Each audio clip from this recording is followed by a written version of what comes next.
Imagine you dwelled within Oldtown's towering citadel, where ancient wisdom whispers through corridors and every dusty tome holds secrets that would make southern lords weep with envy. Welcome to whispered sleep sagas, where starlit tales unravel into dreams. Dim the lights, nestle into your coziest spot, exhale your cares, sink into softness, and let tonight's story, gentler than a hobbit's nap, carry you to sleep's cozy embrace. If this tale lulled you toward dreams or made you chuckle like a Maester dropping his chain in soup, give it a like and subscribe. No pressure. My ego's as sturdy as a Westerosi winter, but your support keeps the firelit stories burning. The Citadel of Oldtown rises like a stone prayer to human ambition, its towers spiraling toward the heavens as if the ancient architects believed knowledge could literally touch the gods themselves. For 1,000 years, this fortress of learning has stood sentinel over the Honeywine River, collecting wisdom like a miser hoards gold, only far more selflessly and with considerably less paranoia about thieves. The masters who built this place understood something that kings and lords consistently failed to grasp. Power fades like cheap dye in rain. Armies crumble like day-old bread. But knowledge endures like a particularly stubborn wine stain on expensive fabric. The institution itself represents a direct challenge to the feudal order that governs the Seven Kingdoms. While lords rule through birth and knights through strength of arm, Maesters earn their authority through demonstrated competence and accumulated wisdom. Their grey robes and heavy chains mark them as servants to knowledge rather than to any particular house or king, a revolutionary concept in a world where loyalty is usually purchased with gold or enforced through fear. The Citadel's political neutrality allows it to serve all houses equally, sending ravens between sworn enemies and healing the wounds of both sides in any conflict. This carefully maintained independence has allowed the order to survive the rise and fall of dynasties, accumulating knowledge while kingdoms burned around them. The Maesters understood early that information is the most durable form of power. It cannot be seized by conquest, destroyed by fire, or inherited by unworthy heirs.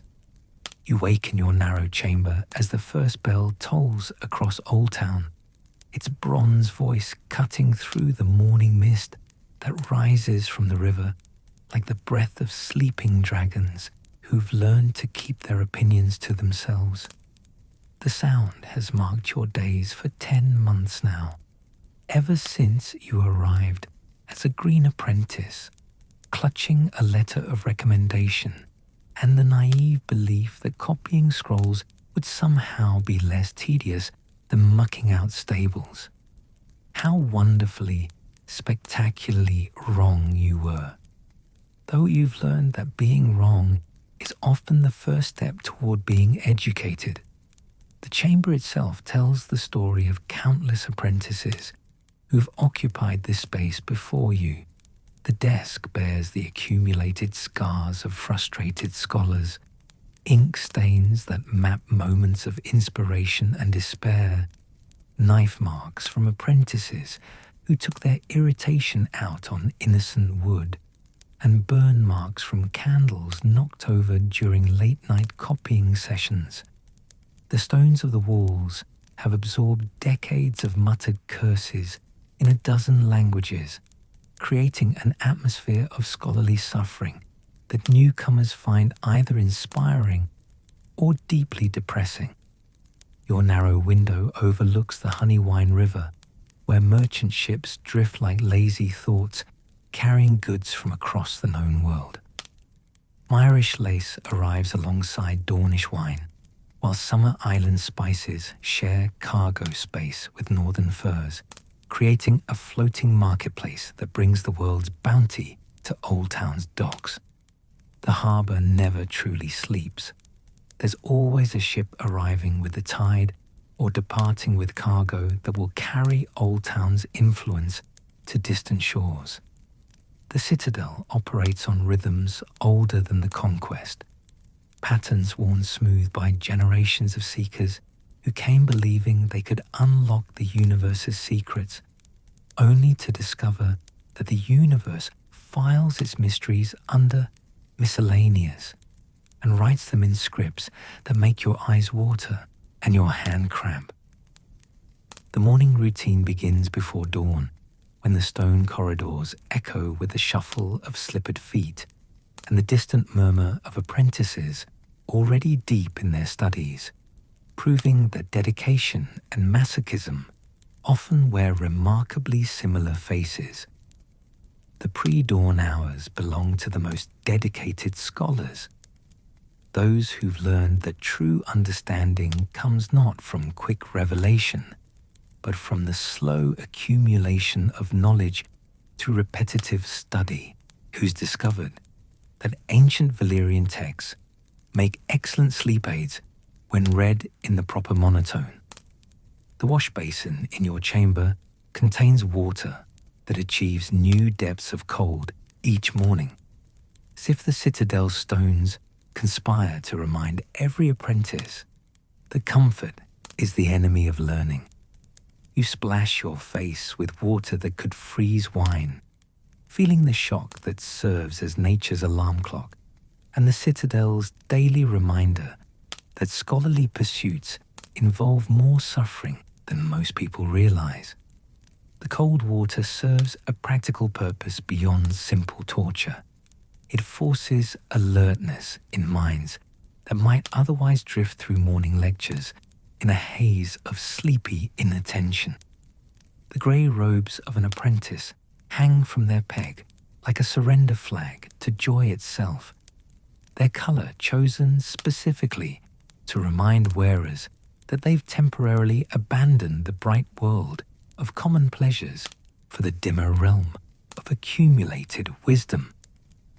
The Maesters believe colour distracts from proper contemplation, which explains why the Citadel resembles a monument to particularly scholarly monks who've forgotten what happiness looks like and decided they don't miss it.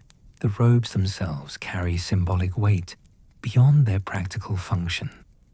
Grey represents the balance between the black of ignorance and the white of perfect knowledge, a middle ground that acknowledges both the extent of human learning and the vastness of what remains unknown.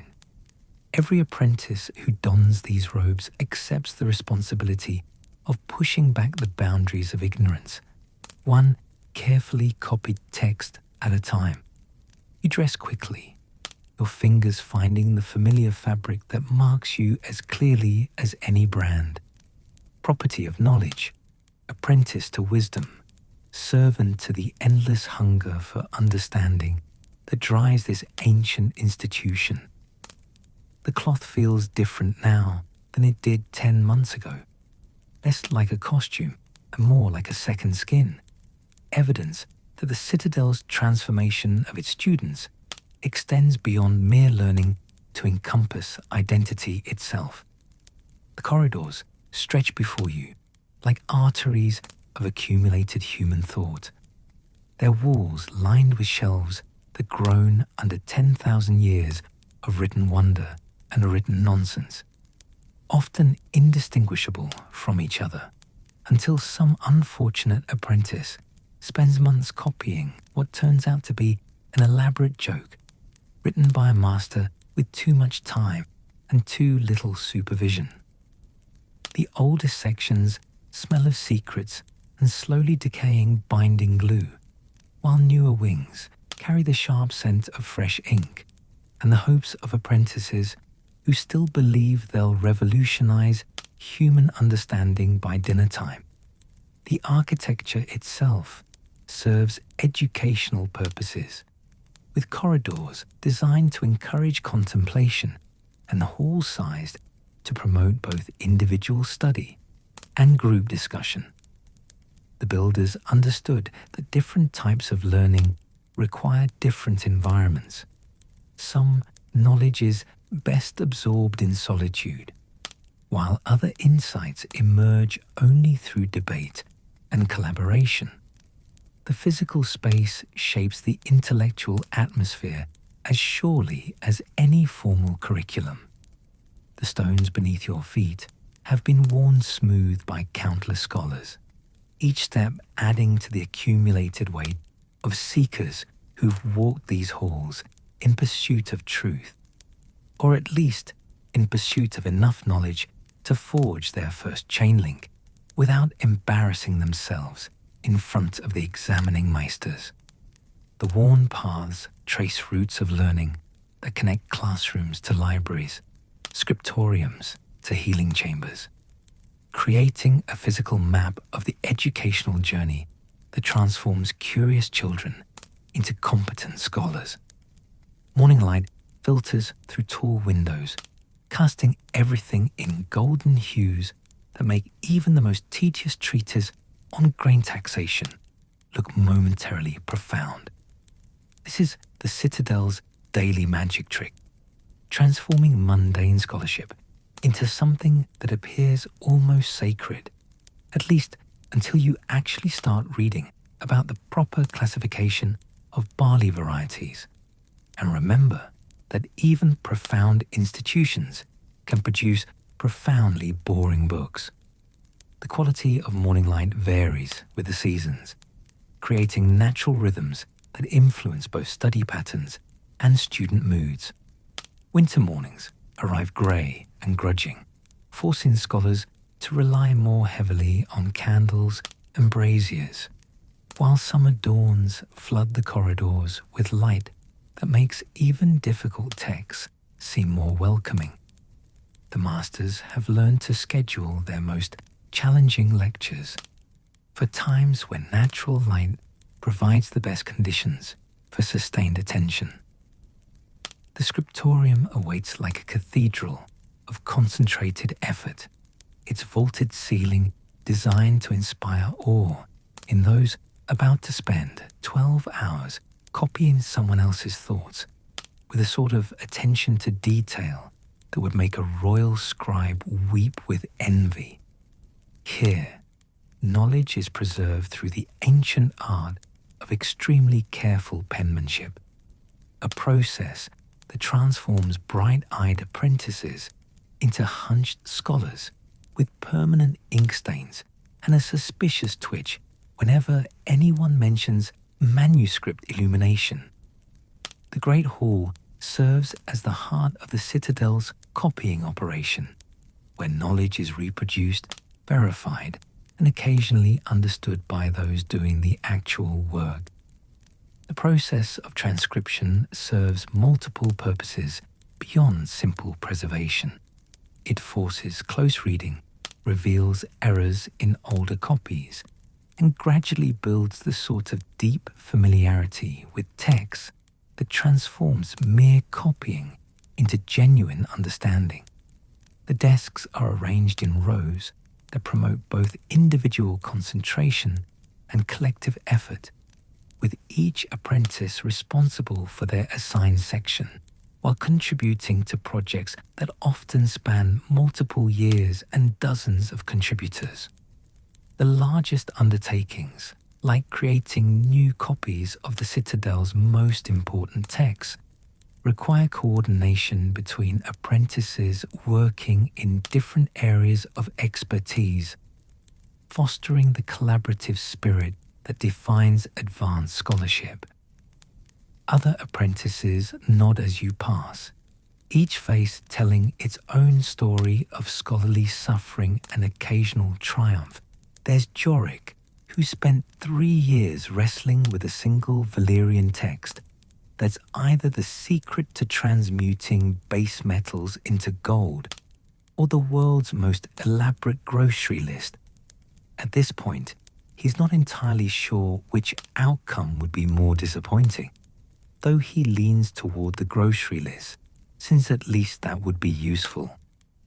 Jorik's dedication to his impossible manuscript has become something of a legend among the apprentices, proof that scholarly obsession can overcome almost any obstacle, except possibly the obstacle itself.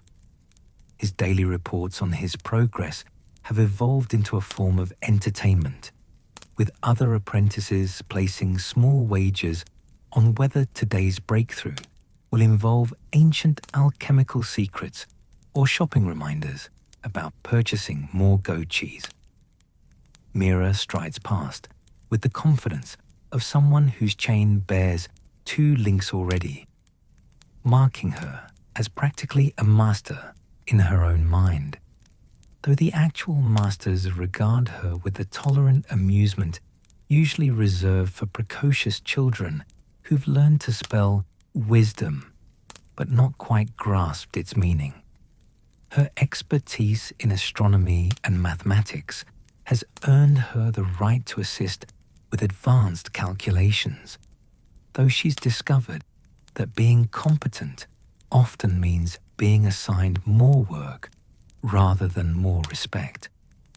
The progression from apprentice to master follows a carefully structured path that balances individual achievement with institutional needs. Each link added to a student's chain represents mastery of a specific field, but the Citadel's requirements ensure that broad competence takes precedence over narrow specialization. A Maester must demonstrate not just expertise, but the ability to apply knowledge across multiple disciplines. Young Peter still jumps when the ravens caw, as if personally offended by their lack of indoor voices and general disregard for scholarly atmosphere. He arrived 2 months ago believing the Citadel would be like the songs, full of mysterious secrets revealed through dramatic discoveries rather than endless hours of transcription that make your hand cramp and your soul question every life choice that led to this moment of carefully copying someone else's observations about the mating habits of sparrows. The reality of scholarly life proves consistently different from its romantic reputation. The great discoveries that echo through history represent tiny moments of insight emerging from vast oceans of routine work. And most apprentices learn quickly that revelation comes more often through persistent effort than through sudden inspiration. The daily grind of copying, organizing, and cross-referencing creates the foundation upon which occasional brilliance can build. There's also Liana, whose particular talent for languages has made her indispensable for translating texts from Yiti and the Summer Islands, though she's discovered that being irreplaceable often means being constantly assigned to projects involving scripts that look like angry insects fighting over crumbs. Her linguistic abilities have opened doors to knowledge that remains closed to monolingual scholars, but they have also trapped her in a specialized niche that sometimes feels more like a very intellectual prison. The diversity of languages represented in the Citadel's collection reflects the breadth of human knowledge and the challenges facing those who would preserve it. Ancient texts arrive in scripts that died with their civilizations, requiring painstaking reconstruction of not just vocabulary, but entire grammatical systems. The work of translation often resembles archaeology, with scholars digging through layers of linguistic evolution to uncover meanings that time has obscured. Master Aldwin presides over the morning's activities from his desk near the eastern window, where the light catches the silver links of his chain just so, creating small rainbows that dance across his workspace like tiny celebrations of accumulated wisdom. His chain bears the symbols of his expertise: healing, history, ravenry, and mathematics, each link representing years of study that would humble lesser minds or drive them to drink, and occasionally both. The chain itself represents the Citadel's approach to comprehensive education. Unlike universities that encourage specialization, the Maesters require broad competence across multiple fields before awarding full membership. This philosophy reflects their role as advisors who must understand not just their particular expertise, but the ways different types of knowledge interact and influence each other. Aldwin's approach to teaching combines the patience of a saint with the ruthless precision of someone who spent decades correcting the same mistakes in increasingly creative ways. His ability to identify student errors before they're fully committed to parchment has reached almost supernatural levels, though he claims it simply results from having seen every possible way to misunderstand basic instructions, and most of the impossible ways as well.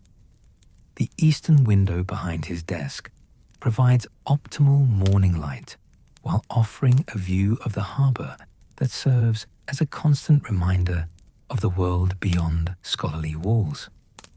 Master Aldwin often uses the scene outside as teaching material, pointing to ships and merchants as examples of practical knowledge in action, demonstrating how theoretical understanding must eventually find application in the real world.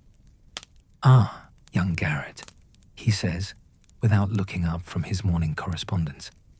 "Your name is Garrett, though after 10 months of copying ancient recipes and theoretical treatises, you sometimes forget this and have to check your own signature to remember who you're supposed to be." The absorption in texts can be so complete that personal identity becomes secondary to the knowledge being processed, a phenomenon that Master Aldwin claims is both normal and slightly concerning. Today, we delve deeper into the comprehensive remedies of Master Quiburn the Learned, 5th edition, expanded for accuracy and annotated for the prevention of accidental poisoning and explosive mishaps. He continues, his tone suggesting that the subtitle represents hard-won experience rather than excessive caution. It's only 800 pages, and we're already through the first 75, which puts us ahead of schedule, assuming no one develops hand cramps or existential crises about the meaning of scholarly life.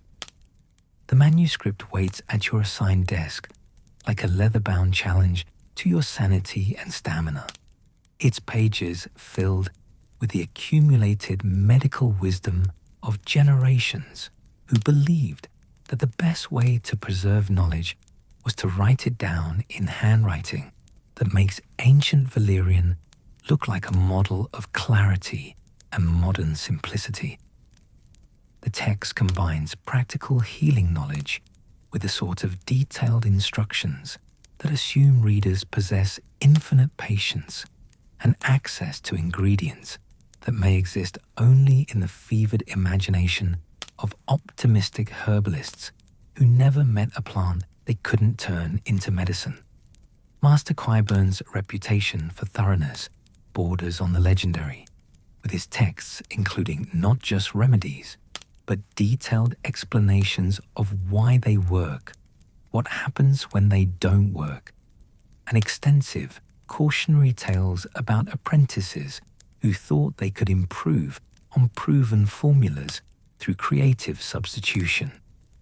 His annotations read like a conversation between past and present, with centuries of readers adding their own observations and corrections to create texts that evolve with each new generation of users.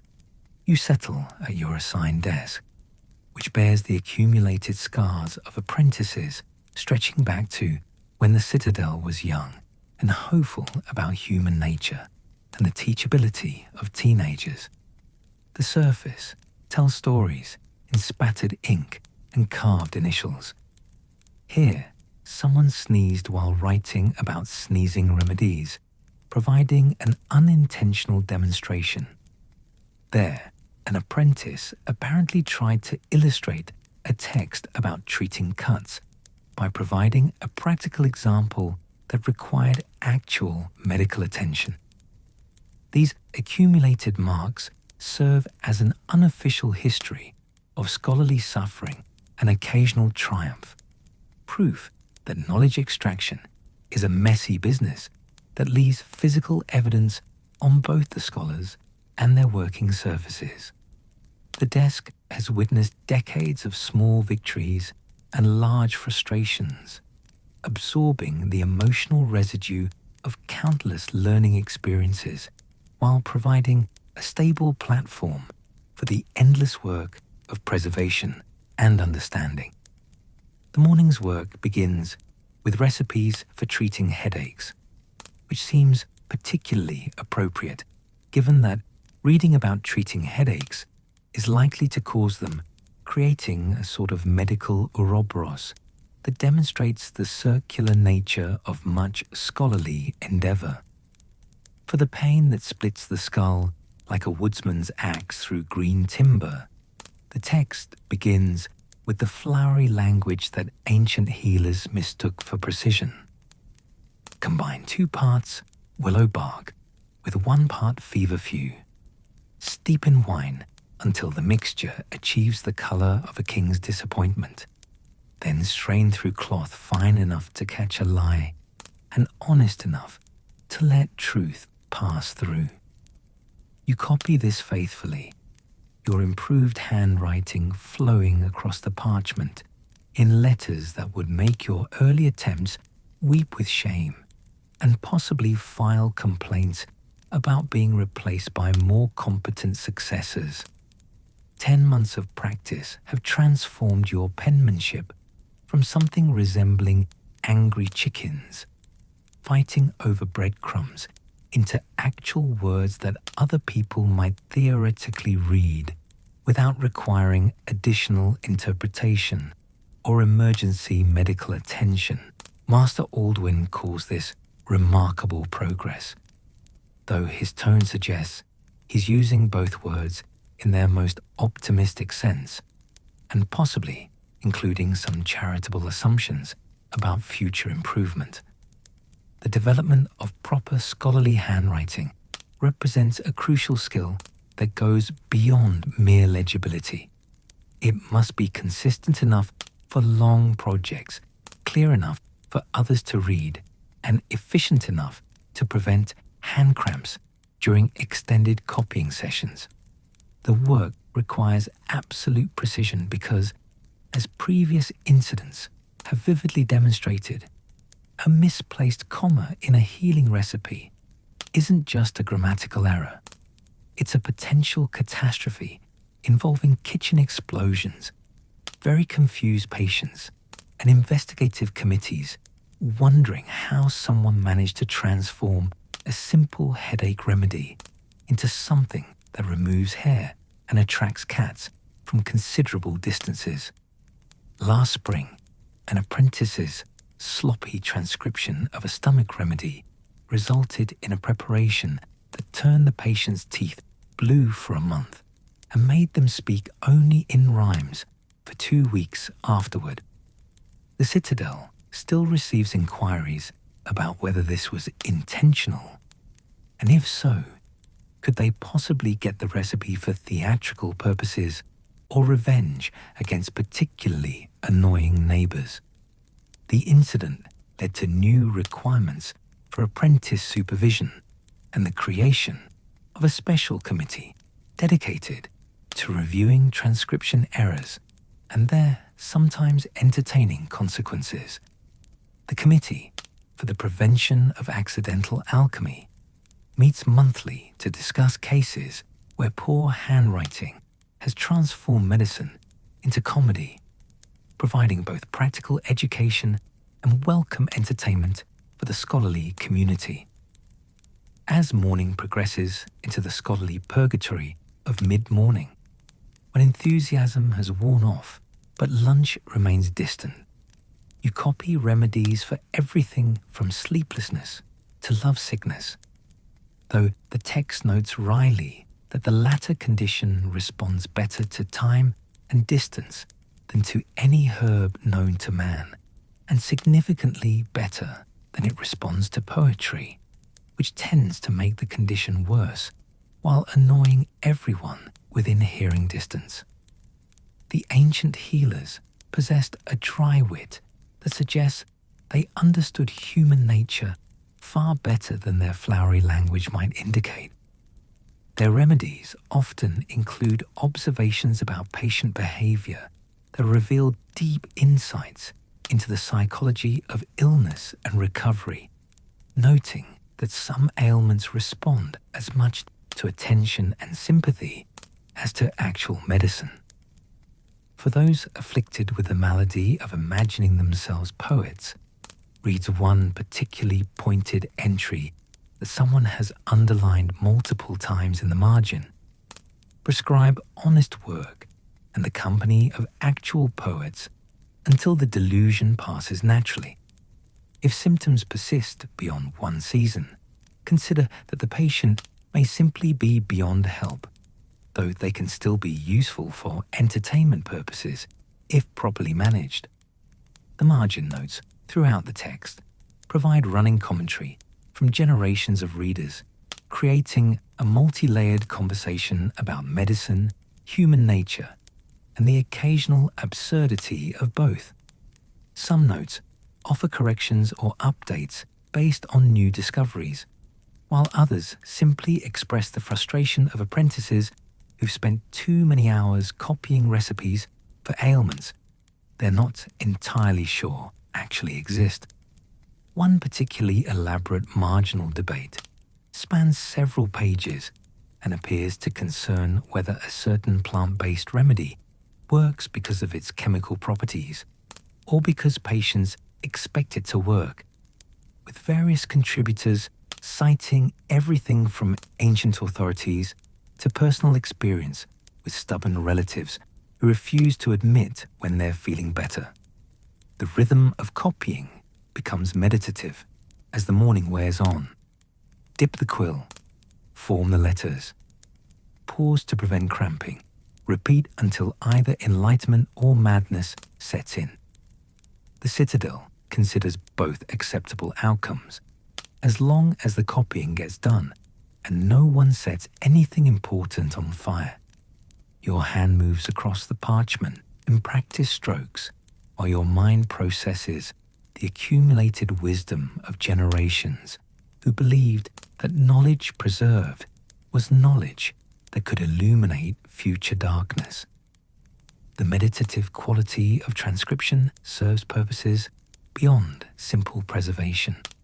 The repetitive motion and focused attention create a mental state that enhances both retention and understanding, allowing the mind to absorb information at deeper levels than casual reading permits. Many apprentices report that their best insights come not during dramatic moments of revelation, but during the quiet hours of careful copying when consciousness settles into deeper patterns of awareness. Around you, the scriptorium hums with concentrated effort, quills scratching against parchment in a symphony that would be soothing if not for the occasional frustrated curse when someone's quill decides to misbehave at precisely the wrong moment, or the sound of apprentices discovering that yesterday's ink has mysteriously transformed itself into something resembling tree sap and behaving accordingly. The collective sound represents civilization itself, human beings taking the chaos of thought and organizing it into symbols that can outlast empires, assuming the parchment holds up and the ink doesn't fade, and future generations remember how to read and care enough to do so. The work creates a continuous thread of knowledge that connects past wisdom to future understanding, with each day's copying adding new links to a chain that stretches across centuries.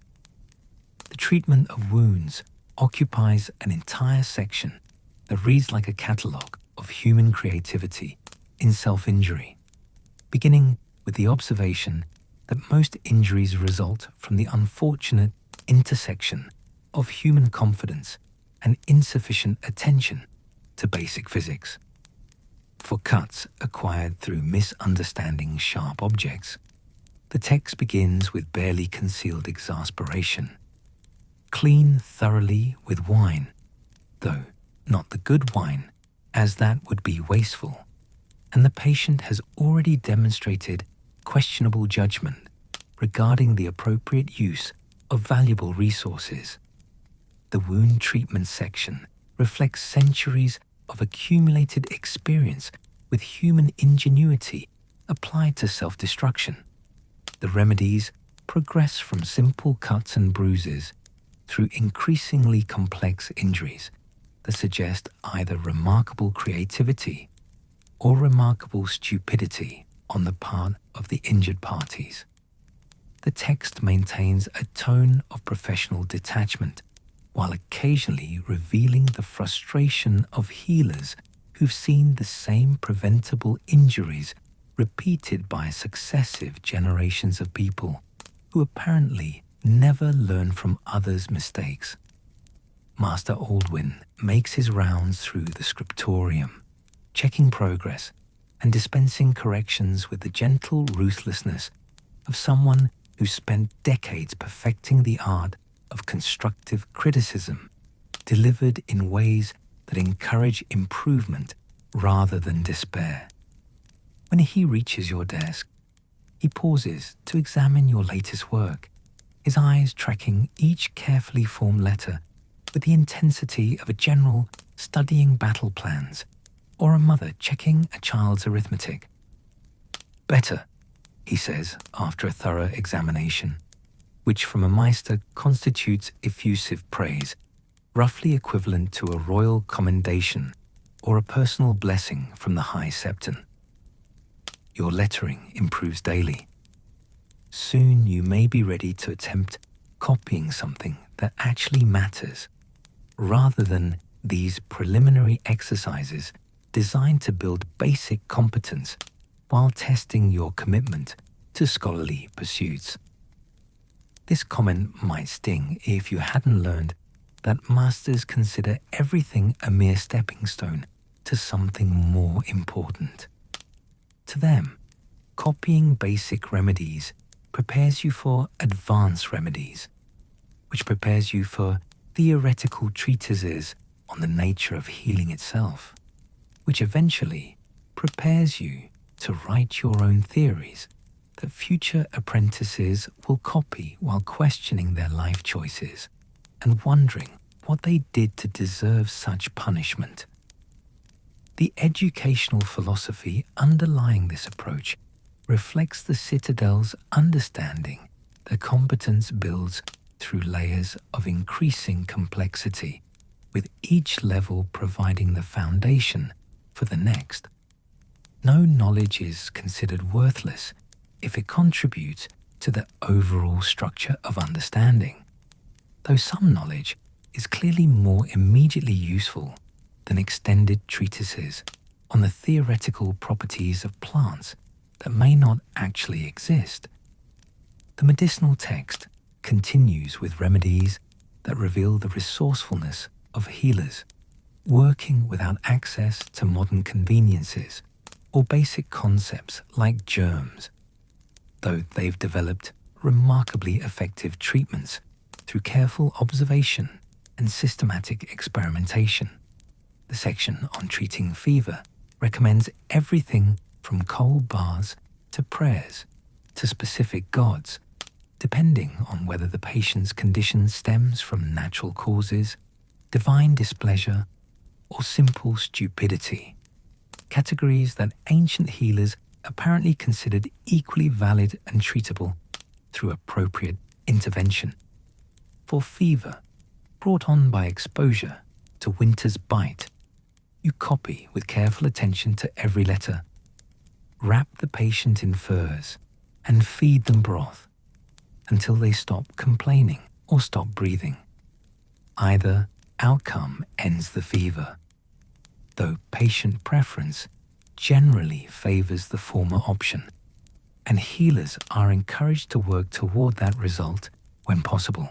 The margin notes, added by previous readers, provide running commentary that ranges from helpful to hilariously wrong, creating a palimpsest of scholarly opinion that sometimes proves more entertaining than the original text. Someone has scribbled, "Tried this on my uncle. Worked perfectly," next to a recipe that involves ingredients found only in the summer isles, while another note reads, "Warning.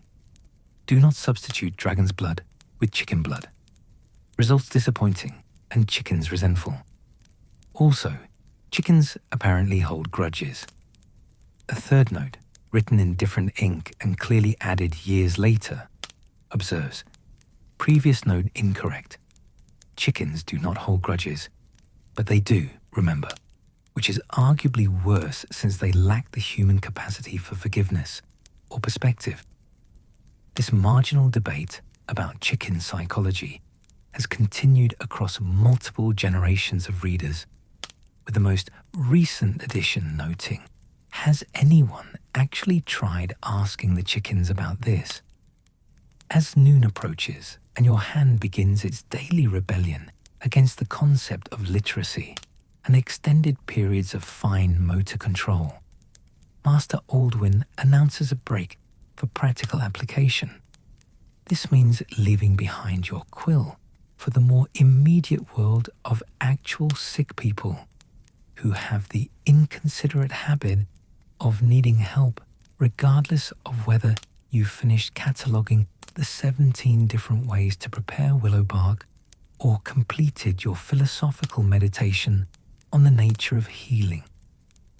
The transition from theoretical study to practical application represents one of the Citadel's most important educational principles. Knowledge must be tested against reality to determine its actual value.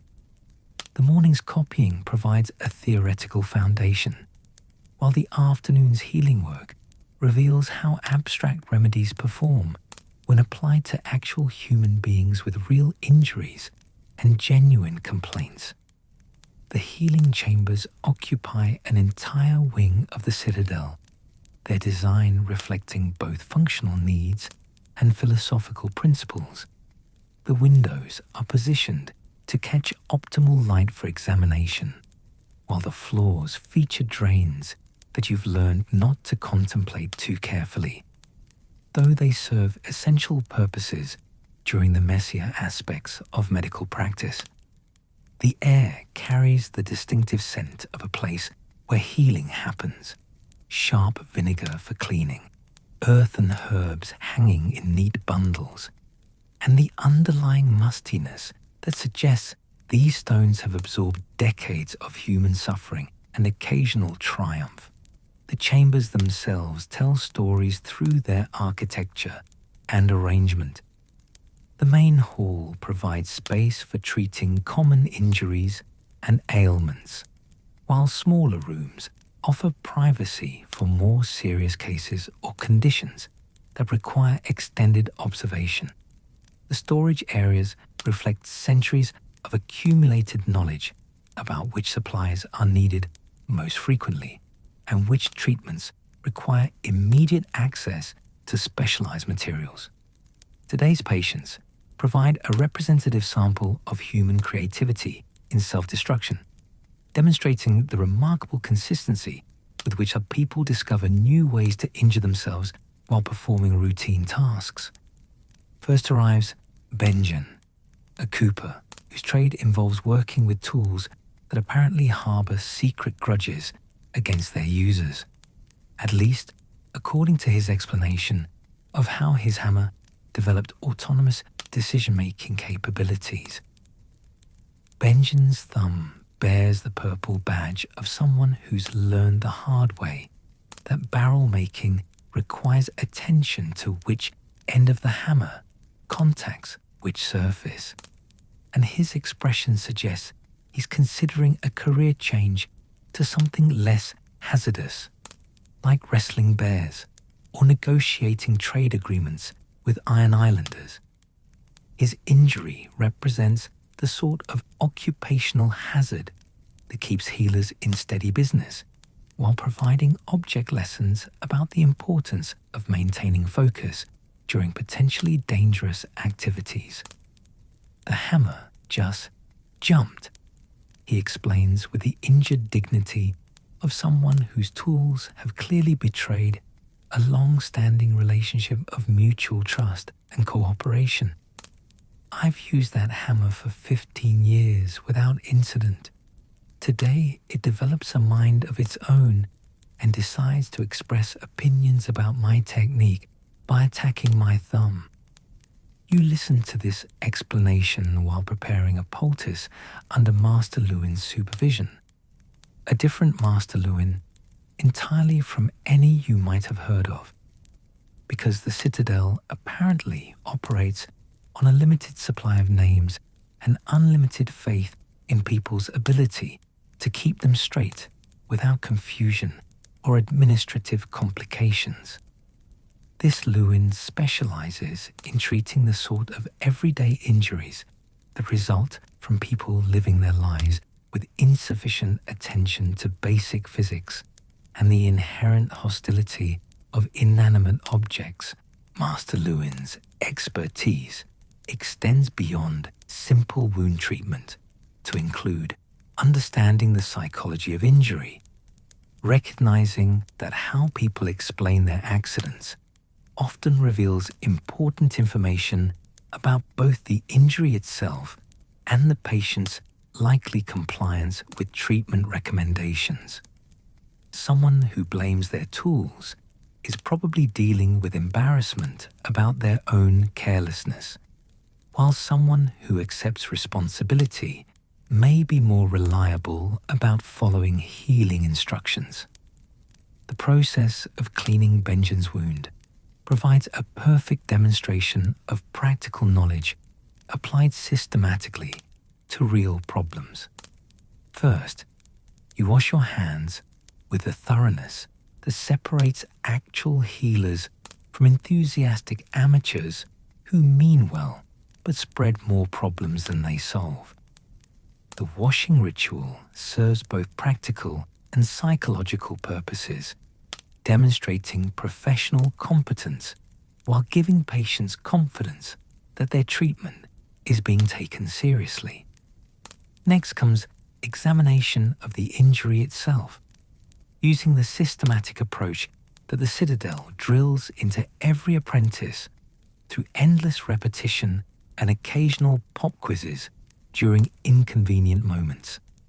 The thumb shows classic signs of hammer-related trauma: swelling that suggests internal bleeding, discoloration that indicates tissue damage, and an owner who's clearly reconsidering his relationship with construction tools and their apparent capacity for independent thought and hostile action.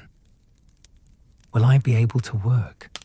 Benjamin asks, his voice carrying genuine concern beneath the bluster about treacherous hammers and their unfortunate tendency to develop personality disorders at inconvenient moments. The question reflects the reality faced by working people whose livelihood depends on physical capabilities that can be compromised by injury, making proper treatment not just a medical issue, but an economic necessity. Within a few days, Master Lewin assures him, while you apply a cooling salve that you've learned to prepare from memory through months of repetitive practice. Though you might consider developing a more respectful relationship with your tools, they respond better to attention and proper technique than to accusations of conspiracy and malicious intent. The salve represents hours of copying recipes finally transformed into practical action, demonstrating how theoretical knowledge becomes useful through application to real problems. The mixture of herbs creates a cooling sensation that reduces both pain and swelling while providing the psychological comfort that comes from someone actually doing something concrete about your problem, rather than just offering sympathy and platitudes. Benjen's relief is immediate and genuine, transforming him from grumpy victim of tool-based betrayal to grateful patient who's willing to admit that perhaps his attention wandered at the crucial moment. The transformation illustrates one of healing's most important aspects. Successful treatment often involves helping people move past the stories they tell themselves about their injuries toward acceptance of what actually happened and what needs to be done to fix it. Next comes Meredith, a baker whose long experience with ovens has been betrayed by a moment of inattention that demonstrates how even familiar equipment can surprise you when you least expect it. Her burn covers most of her left palm, the angry red mark that speaks to a brief but decisive encounter with heat that doesn't forgive carelessness or negotiate with experience. She arrives apologizing for the inconvenience, as if getting injured was somehow a personal failing rather than an occupational hazard that comes with working around things that are hot enough to bake bread, and therefore hot enough to bake people who aren't careful. "It was just a stupid mistake," she says, while examining the burn with gentle fingers that have learned to assess damage without causing additional pain. "I've been baking for 20 years. I know better than to grab hot things without protection. I was distracted by a customer asking about tomorrow's bread, and I reached for the wrong thing at the wrong moment." The burn requires different treatment than Benjen's bruised thumb, demonstrating how successful healing depends on matching remedies to specific types of damage. Cool water comes first to stop the damage from spreading, followed by a specialized salve that promotes healing while preventing infection. You've copied the recipe for this particular remedy dozens of times, but applying it to an actual person transforms abstract knowledge into practical understanding that goes beyond mere memorization.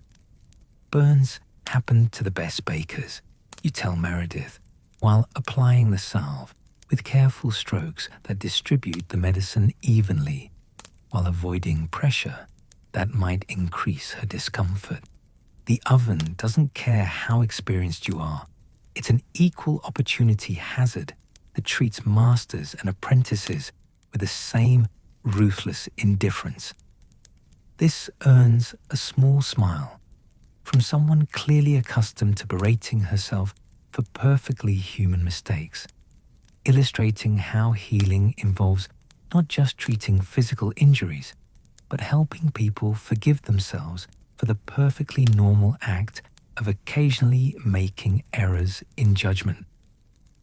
The psychological aspect of treatment often proves as important as the medical intervention, since patients who blame themselves excessively may be less likely to follow treatment recommendations or seek help for future problems. The afternoon brings a steady procession of Oldtown's walking wounded, each case providing its own lesson in both healing techniques and human nature. There's Roderick, a sailor whose argument with a rope resulted in rope burns that prove ropes are surprisingly argumentative when properly motivated and have strong opinions about proper knot-tying technique. Willem the carpenter has achieved an impressive collection of splinters that demonstrate wood's ability to fight back when attacked with insufficient respect for its grain patterns and natural tendency towards self-defense. Each patient requires different treatment approaches, but all share the common thread of people discovering that the world contains more sharp edges, hot surfaces, and unforgiving materials than they'd fully appreciated when they started their workday.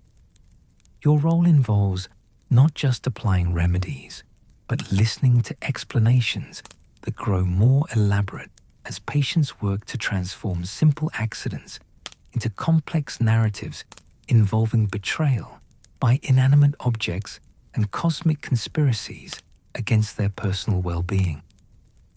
The wood was different today, Willem insists, while you remove splinters with the patience that 10 months at the Citadel has taught you through endless repetition of tasks that require steady hands and steadier nerves.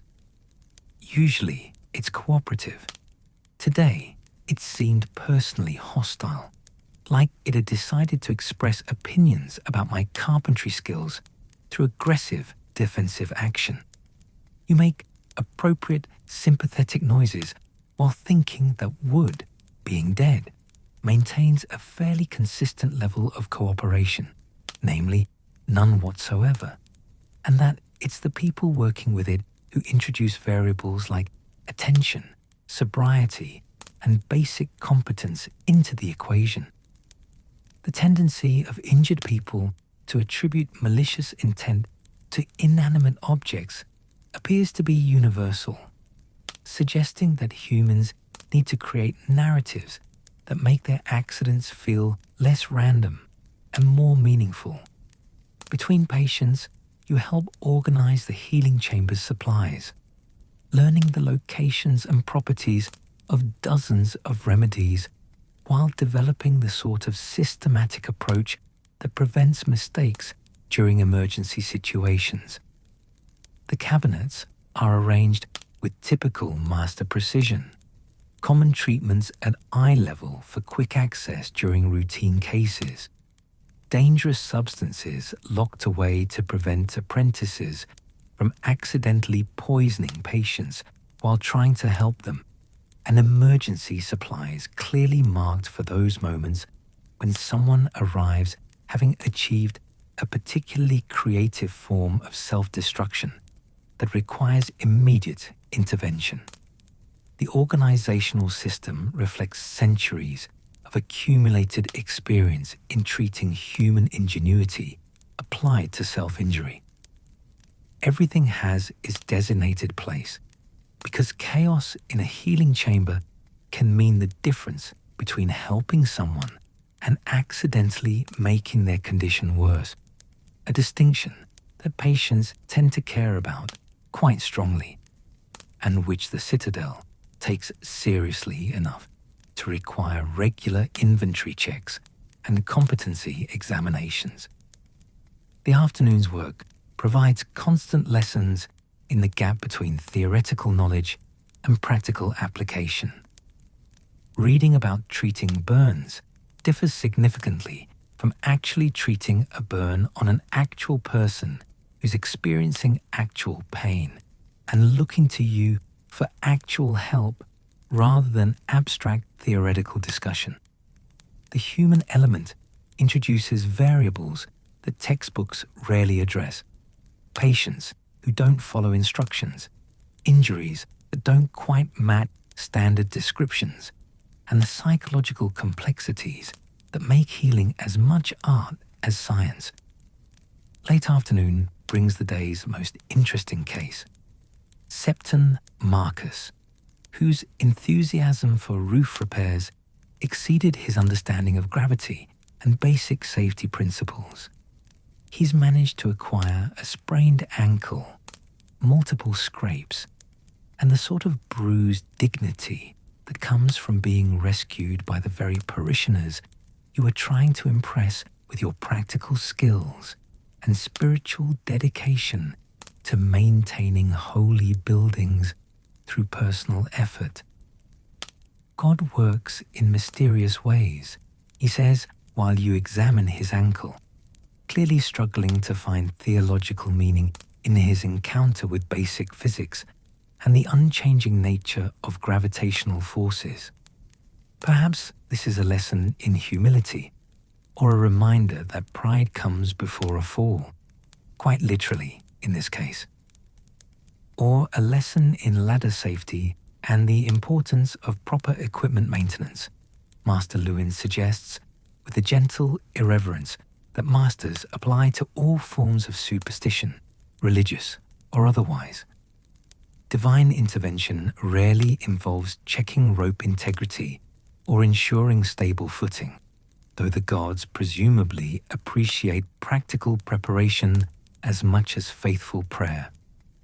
The sprained ankle requires careful wrapping that supports the joint without restricting circulation, a technique that sounds simple until you actually try it and discover that achieving the proper balance requires both knowledge and considerable practice.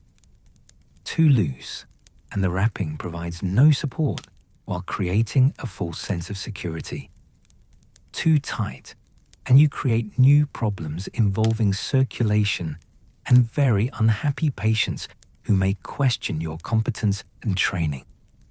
The skill develops through repetition and the sort of spatial understanding that comes from working with three-dimensional problems rather than flat diagrams in textbooks. Your hands learn to feel the difference between proper support and excessive pressure, while your eyes develop the ability to assess whether the wrapping will maintain its position during normal movement or gradually loosen until it becomes useless decoration. Septon Marcus proves to be a patient, enduring the treatment while maintaining his conviction that even accidents serve higher purposes and reflect divine will working through seemingly random events. You find his faith simultaneously admirable and exasperating. Admirable for its resilience in the face of evidence that sometimes roofs are just slippery and gravity just works according to predictable physical laws. Exasperating for its refusal to acknowledge that better preparation might have prevented the entire incident. "Will I be able to resume my duties?" he asks as you finish the wrapping with a knot that balances security with the patient's eventual need to remove the bandage without requiring additional medical intervention.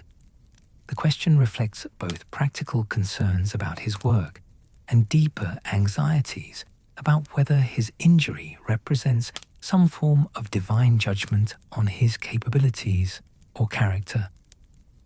In a week or two, you assure him, demonstrating the confident bedside manner that Master Lewin has been teaching through example and gentle correction. Though you might consider leaving future roof work to people whose calling involves less theology and more experience with heights, ladders, and the practical aspects of construction work. The exchange illustrates the delicate balance healers must maintain when treating patients whose beliefs influence their understanding of illness and injury. Septon Marcus needs both medical treatment and reassurance that his accident doesn't represent spiritual failure, requiring responses that address both physical and psychological concerns, without dismissing either as unimportant. As evening approaches, the healing chambers settle into their quieter rhythm, with a steady stream of daily injuries giving way to the more serious cases that require extended care and ongoing monitoring. Your duties shift from immediate treatment to record keeping and preparation for tomorrow's inevitable parade of human creativity, applied to self-destruction in new and occasionally innovative ways. The treatment records you maintain serve multiple purposes beyond simple documentation of who received what treatment when.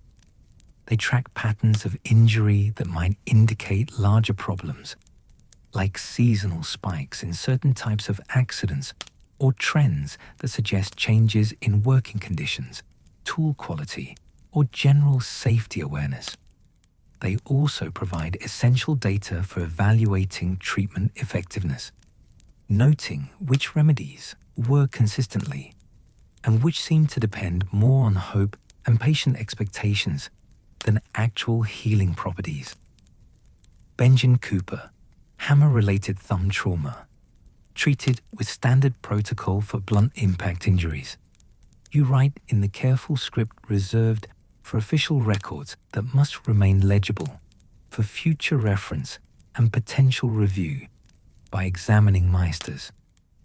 The patient was reminded that tools require attention and proper technique rather than blame and accusations of treachery.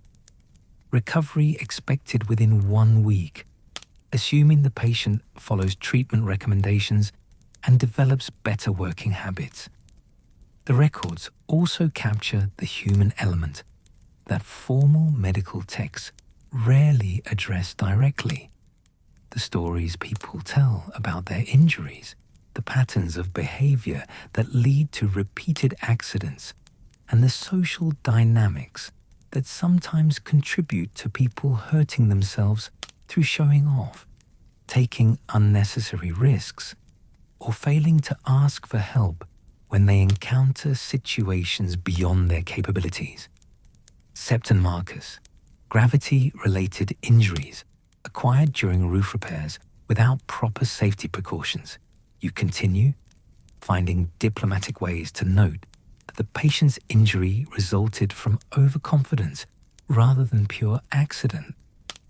Multiple contusions and sprained ankle, treated per standard protocols. Patient counseled regarding the theological implications of ladder safety and the spiritual value of practical preparation.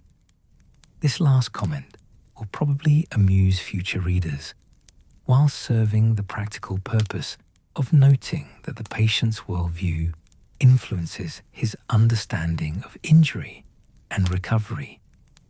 Information that could prove relevant for future treatment decisions, or when dealing with similar cases involving people whose beliefs affect their medical compliance.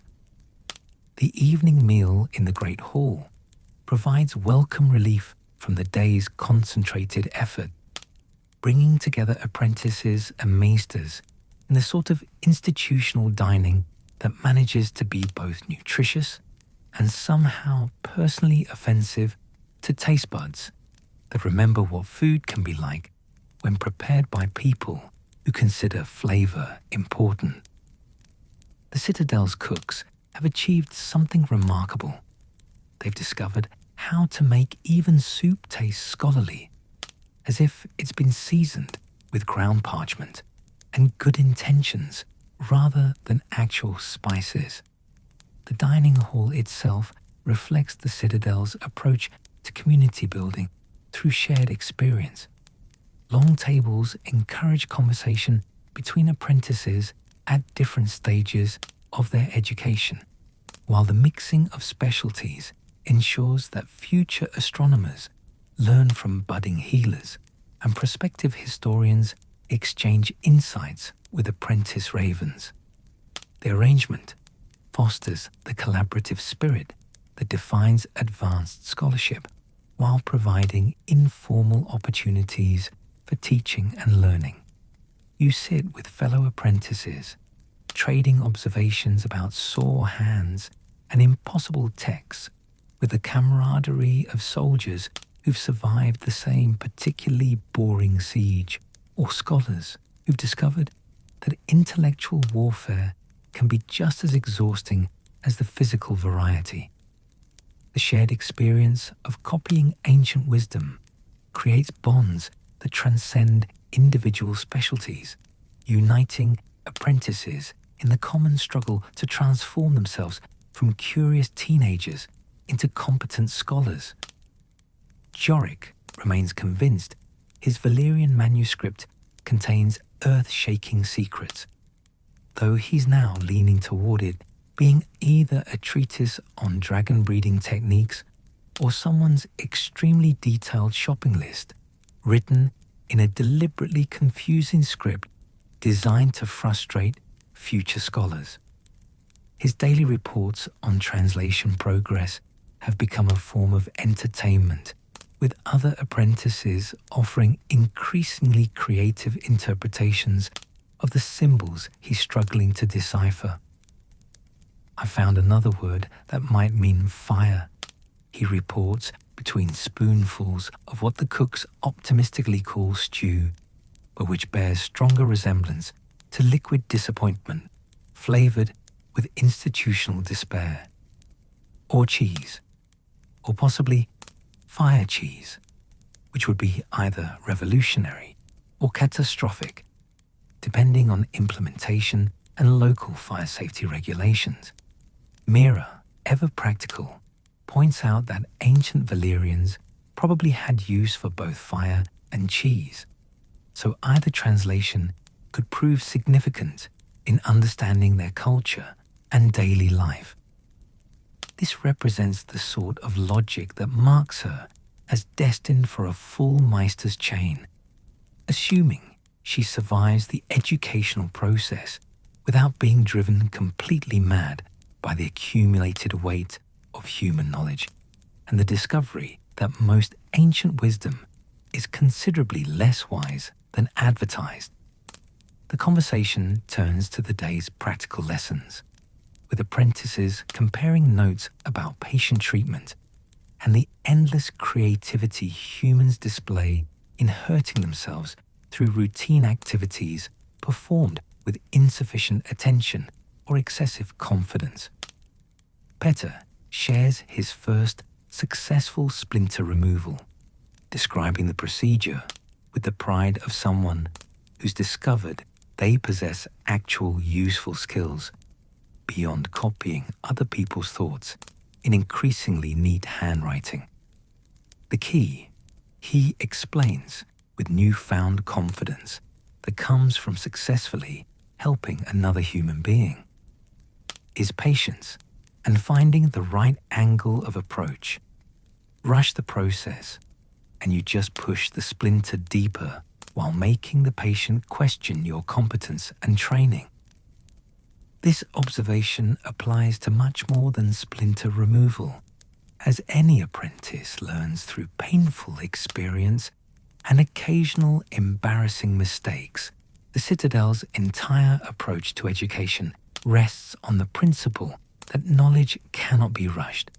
It must be absorbed gradually, layer upon layer, until understanding emerges almost without conscious effort, like sedimentary rock forming from countless tiny deposits of accumulated wisdom. Leanna contributes observations about her translation work, noting how different languages approach the same concepts in ways that reveal cultural assumptions and priorities. Her current project involves texts from the Summer Islands that describe healing practices using plants and techniques unknown in Westeros, demonstrating how knowledge can be both universal and culturally specific. They have 17 different words for what we call headache, she explains, each describing specific types of pain that require different treatments. Either they suffer from much more diverse head pain than we do, or they've developed a more sophisticated understanding of something we treat as a single problem. The evening discussion gradually shifts toward tomorrow's assignments and long-term projects, with apprentices sharing information about upcoming examinations, difficult texts that require collaborative effort, and the occasional opportunity to assist masters with research that might lead to new discoveries, or at least new ways of organizing old knowledge. Master Aldwin has promised to introduce you to the practical preparation of tinctures tomorrow, moving beyond copying recipes to actually creating remedies under careful supervision. This represents a significant advancement in your education, bringing both opportunity and responsibility. The chance to contribute actively to healing work, balanced by the possibility that your mistakes could have consequences beyond smudged parchment and embarrassed explanations. After dinner, you return to your chamber as the sun sets over Oldtown's harbour, painting the sky in shades that make even scholarly grey robes look momentarily romantic, and the ancient stones of the Citadel glow with warm light that suggests wisdom and permanence. Your narrow window frames a view of the city settling into its evening rhythm, lanterns being lit throughout the streets like earthbound stars, ships adjusting their positions with the changing tide, and the overall sense of a community winding down from another day of commerce, craft, and the thousand small activities that keep civilization functioning. The harbour never truly sleeps, with late arriving ships seeking moorage and early departures preparing to catch favourable tides. The constant activity serves as a reminder that knowledge, like trade, depends on movement and exchange, ideas flowing between minds like goods between merchants, enriching both sender and receiver through the process of transmission and adaptation. Your personal journal awaits on your desk, the leather-bound record where you process each day's experiences and track your progress through the labyrinth of learning that defines a Maester's education. The journal serves multiple purposes: organizing thoughts, practicing writing skills, and creating a personal record that captures not just what you've learned, but how you've learned it, and what the process has meant to your developing understanding. Tonight's entry begins with the morning's copying work, noting your continued progress through Master Quiburn's comprehensive remedies and the particular challenges posed by recipes that assume infinite patience and access to ingredients that may exist only in the fevered imagination of optimistic herbalists who've never met a plant they couldn't turn into medicine. The copying becomes less tedious as understanding grows. You write in handwriting that's become both more confident and more personal over the months, developing characteristics that mark it as distinctly yours, rather than a mere imitation of formal scribal standards. Each recipe copied adds to a growing mental library of treatments, creating connections between theoretical knowledge and practical application that make both more meaningful and memorable. This represents one of the Citadel's fundamental insights. Knowledge absorbed slowly through repetition becomes internalized in ways that mere reading cannot achieve. The physical act of copying forces attention to detail while allowing the mind to process and connect information at deeper levels than casual study permits. The hand teaches the mind through the disciplined repetition that transforms information into understanding. The afternoon's healing work provides material for more detailed reflection on the differences between theoretical knowledge and practical application.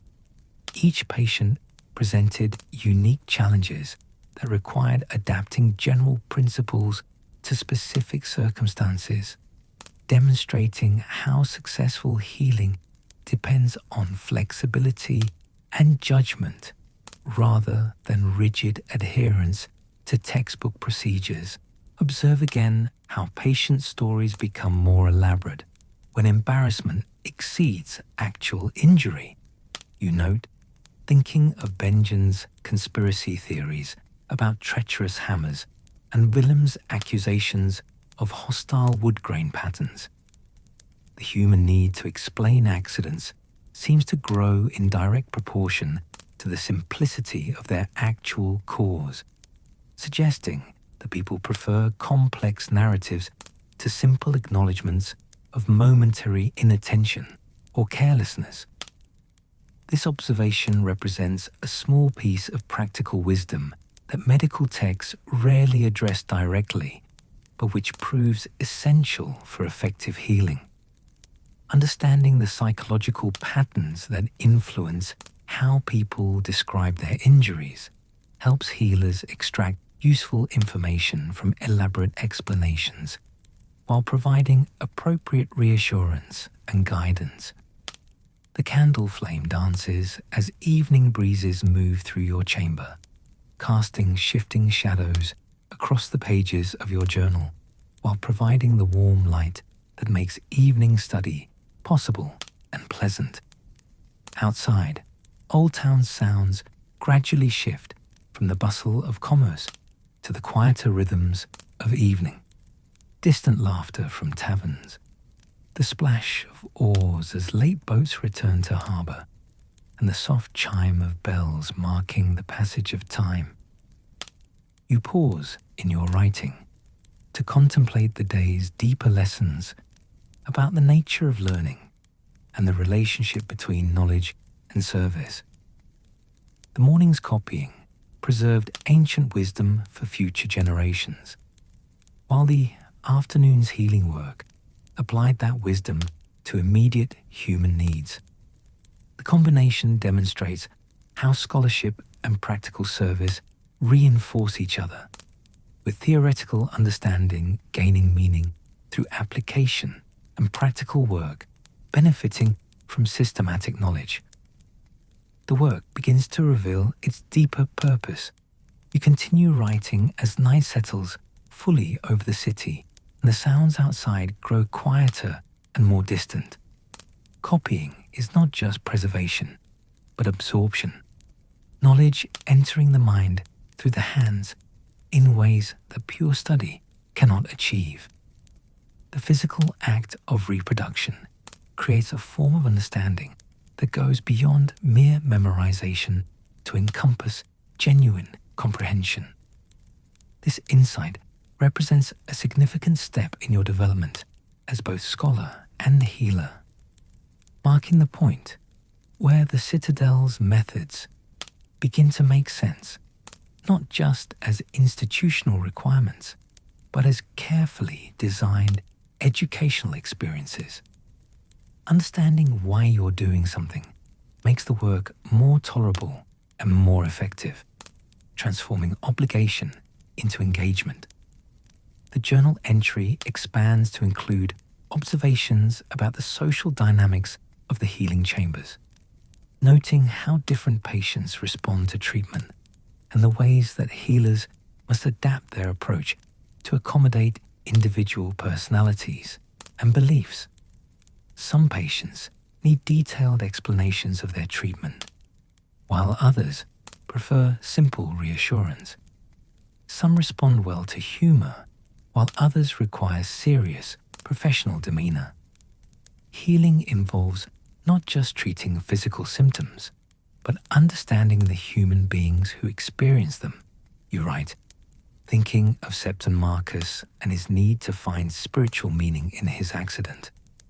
Effective treatment requires adapting not just remedies, but communication style to match patient needs and expectations. Recognizing that psychological comfort often proves as important as medical intervention. The observation reflects growing sophistication in your understanding of healing as a complex interaction between knowledge, skill, and human psychology. The best healers combine technical competence with emotional intelligence, recognizing that successful treatment depends on gaining patient trust and cooperation as much as on applying correct remedies. Before sleep, you review the day's copied recipes one final time, allowing the knowledge to settle into memory through the sort of repetitive exposure that transforms information into instinctive understanding. The treatments for burns, cuts, and bruises that filled your morning's copying now connect to the afternoon's practical applications, creating a web of knowledge that feels both comprehensive and immediately useful. The review process serves multiple educational purposes. Repetition strengthens memory while reflection deepens understanding, and the connection between morning theory and afternoon practice demonstrates the relevance of seemingly abstract knowledge. The cycle of copying, application, and reflection creates a learning pattern that builds competence through multiple channels of reinforcement. Tomorrow will bring new challenges and opportunities. The promised introduction to tincture preparation represents a significant step forward in your practical education, while continued copying work will add new layers to your theoretical foundation. The combination of advancing practical skills with expanding theoretical knowledge exemplifies the Citadel's approach to comprehensive education that produces scholars capable of both understanding and applying their learning. Sleep comes gradually, accompanied by dreams that blend copying and healing into surreal narratives, where quills write remedies that heal themselves, and patients explain their injuries in languages composed entirely of botanical terminology and medical Latin. Your mind processes the day's experiences while your body rests, integrating new knowledge with existing understanding in ways that will make tomorrow's work feel slightly more natural and confident. You dream of ancient Maesters whose careful hands preserve the knowledge you are now learning, their dedication creating an unbroken chain of wisdom that stretches from the Citadel's founding to your own small contributions and beyond to future generations who will build upon today's learning. In sleep, the weight of this responsibility feels not burdensome but inspiring. You're part of something genuinely important that transcends individual ambition or achievement. The dream expands to encompass the vast network of knowledge, preservation, and transmission that connects the Citadel to the broader world. Ravens carry messages between distant castles, while masters in remote locations apply healing techniques learned in Oldtown's chambers. The work you're doing contributes to a system that touches lives throughout the Seven Kingdoms, making your daily copying and healing practice part of a larger mission of service and enlightenment. In the deepest part of sleep, you find yourself in an impossible library where all human knowledge coexists in perfect harmony, accessible to anyone willing to invest the time and effort required for genuine understanding. The books speak to each other across centuries and cultures, sharing insights and building upon each other's discoveries in an endless conversation that spans the entire history of human learning. You understand, with the clarity that dreams sometimes provide, that your individual contribution to this vast conversation matters not for its size or immediate impact, but for its authenticity and dedication. Every carefully copied recipe, every properly treated patient, every small insight recorded in your journal adds to the cumulative weight of human understanding that pushes back against ignorance and suffering. The library dream shifts into visions of future healers using knowledge that you've helped preserve, applying remedies that you've copied to treat injuries that haven't yet occurred. The chain of learning extends forward as well as backward, connecting your present work to future achievements that will build upon today's foundation. The thought brings profound satisfaction and a sense of purpose that transcends the daily frustrations of sore hands and difficult patience. Morning approaches with its familiar rhythm of bells and stirring scholars, preparing to draw you back to the practical world of copying, learning, and gradual understanding. But for now, you rest deeply in the satisfaction of work well done and purpose clearly understood, knowing that your contributions, however small in themselves, help ensure that human knowledge will continue to grow and serve those who need it most. The Citadel endures through the dedication of individuals who choose preservation and transmission over immediate gratification, understanding over ignorance, and service over self-interest. In this great work that spans generations and touches countless lives, you play your essential part with growing skill and deepening commitment, contributing to humanity's ongoing conversation with itself about the nature of healing, the value of knowledge, and the importance of caring for one another through both triumph and suffering. Rest comes easily to those whose days are spent in a worthy purpose, and tonight you sleep the deep sleep of someone whose work matters, whose learning continues, and whose small place in the vast chain of human understanding is both recognized and celebrated by the ancient stones that shelter your dreams and the timeless mission that gives meaning to your daily efforts. The candles flicker low, the fabric folds neatly, and Caster Berkshire drifts into slumber behind its crimson curtains. If this story eased your mind, or made you laugh at a steward panicking over purple dye, feel free to like and subscribe. No rush. My ego's stitched tighter than a Lannister doublet.